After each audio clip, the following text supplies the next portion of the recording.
네, 백전백승 7분 솔루션 이어가겠습니다. 오늘은 IBK 투자증권 최용권 차장과 자세한 얘기 나눠보도록 하겠습니다. 안녕하세요, 차장님. 네, 안녕하세요. 예, 반갑습니다.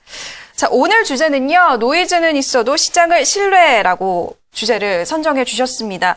왜 신뢰를 할 수 있을지 노이즈를 먼저 알아봐야 될 것 같은데요. 첫 번째는 외국인 매도를 들 수 있을 것 같아요. 예, 외국인 매도가 나오는 상황들 요즘 들어서 편하지는 않죠. 네. 왜냐하면 우리가 매일매일 장세를 보기 때문에. 네. 그러나 외국인 매도, 그러면 외국인 매도가 뭐 최근에 나온 이야기로는 외국인이 14조로 우리 시장에서 뭐 9, 10월에 샀어도 뭐 손절도 할 수 있다. 이런 식의 뭐 독설까지 나오기도 했었는데요. 이게, 그러면 시장이 안 된다는 건지, 아니면 한국만 안 된다는 건지, 이게 뭐 두 가지 생각으로 나눠볼 수 있겠는데, 두 가지 다 아닌 것 같다는 말씀을 드릴 수 있겠습니다. 먼저, 지금 시황이라는 거는, 시장이라는 것은 경기 회복에 대한 기대가 전제된 시황이다라는 말씀을 드립니다. G3, 미국, 유럽, 중국의 제조업 PMI가 모두 50선을 2년 만에 상향 돌파 같이 하고 있는 상황입니다.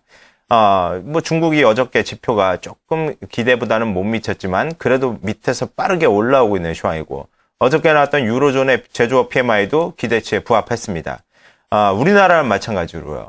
제조업, 우리나라 실업률, 10월 실업률 2.8%입니다.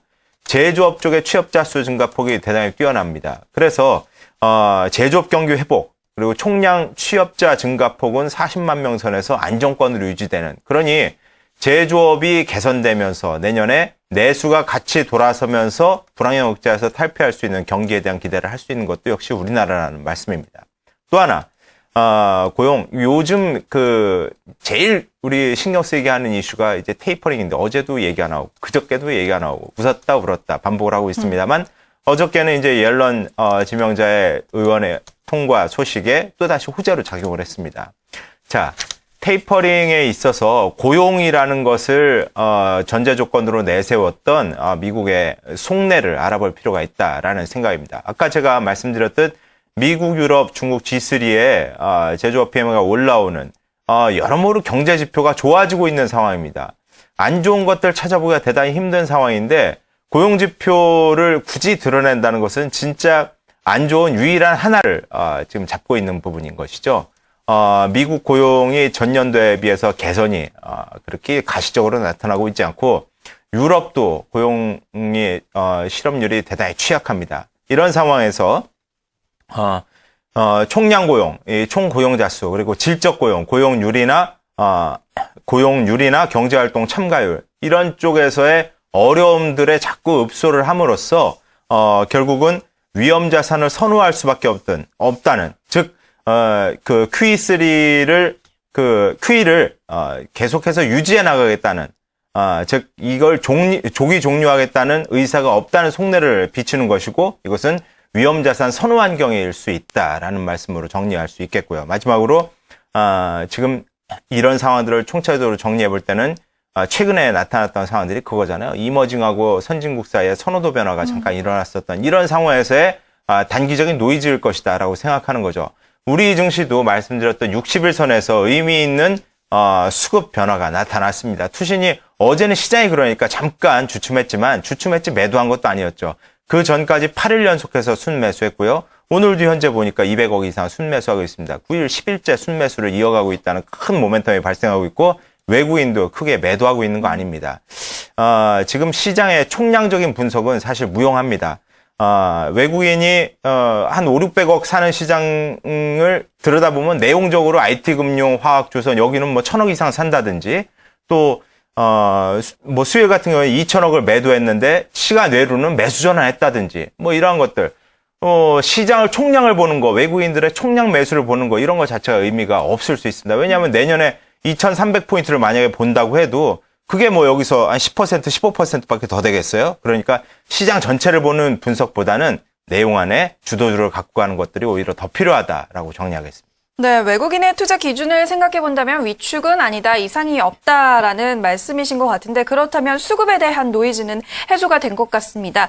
이어서 두 번째로 업종을 살펴봐야 될 것 같은데요. 유가증권 시장에서 경기 민감 대형주들 하락을 하고 있는데 왜 하락을 한다고 생각을 하시나요?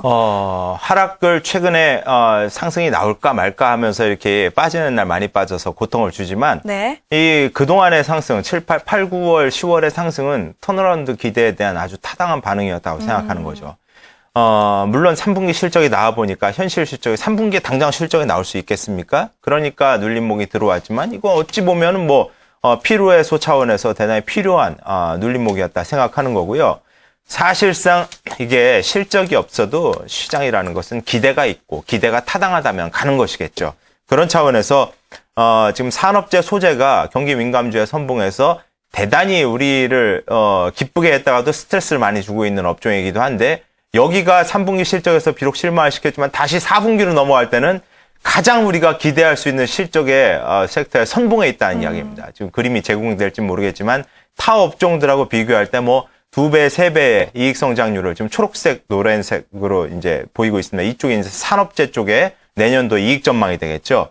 해서 이쪽은 사실 이익 전망치들이 조금 풍이 있긴 해요. 그렇지만 아무리 풍이 있다고 해도 또다시 산업재 소재는 개선의 기대에 어떤 선봉에 들어가 있는 업종이라는 점, 타당한 상승이라는 거. 그리고 금융주들이 최근에 그 상승 움직임들을 보였던 것들도 대단히 중요한 단서라고 생각하는 거죠. 왜냐하면 이게 하필이면 금융주 공매도라는 안 좋은 이슈가 나왔을 때 발발했던 상승이었기 때문에 한은의 낙관적인 금리 전망의 11월 금통위에서 이러한 사실들을 지지하고 있습니다. 즉 내년도에는 금리 인상이 기조적으로 이루어질 수 있음과 이에 대한 금융주들에 대한 기대 이런 것들이 실적도 없는 지금 현재 나타나고 있다는 차원 지금 민감주에 대한 거품 우려는 좀 축소할 필요가 있지 않나 말씀드릴 수 있겠습니다. 네, 이렇게 주도 업종 대형주들에 대해서 분석을 해봤고요. 마지막으로 외환시장 움직임도 체크를 해봐야 될 것 같습니다. 엔화는 약세를 보이고 있고 원화는 강세를 보이고 있습니다. 어떻게 분석하고 계신가요? 또 100엔이 넘었죠. 예. 유로 달러는 사실 올라가는 이 상황이고 달러 엔화도 또 올라가는 상황이에요. 그럼 엔화만 제일 약하기 때문에 우리가 좀 피곤할 수밖에 예. 없다고 생각할 수 있겠지만 원강 엔약 이것의 투심 혼선은 옛날하고 다르다라고 다시 한번 말씀드리겠습니다.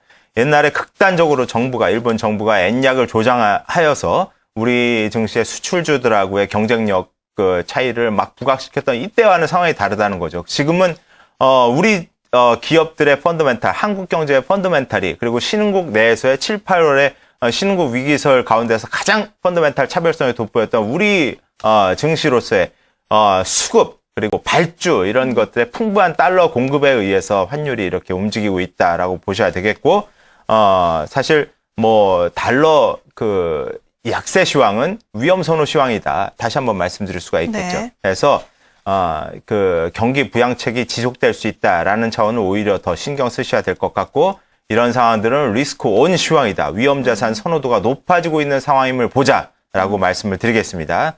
30대 그룹 중에 이 20곳이 내년도 하반기에 경기 회복을 낙관했습니다. 이 얘기는 6개월 빨리 가는 우리 증시로서는 내년 상반기에 주식시장 히트를 한번 기대해 볼 수 있는 단서가 아닐까 싶고요. 부진한 거래이기 때문에 외국인 조금 매도해도 지수가 흔들릴 수는 있습니다. 그런 것들에 속절없어 하기보다는 기운을 내셔야 되지 않겠나 생각합니다. 예, 이제는 엔화 약세에도 견딜 수 있을 만큼 우리 수출주들 펀더멘탈 굉장히 튼튼하다라는 분석입니다. 이렇게 세 가지 노이즈에 대해서 분석을 해봤는데요. 결론을 말씀드리자면 시장 믿을만하다, 신뢰를 갖자라는 분석이니까 좀 긍정적으로 마무리를 하는 게 좋을 것 같습니다. 자, 오늘 백전백승 7분 솔루션 이렇게 최용건 차장과 함께했습니다. 오늘 수고 많으셨습니다.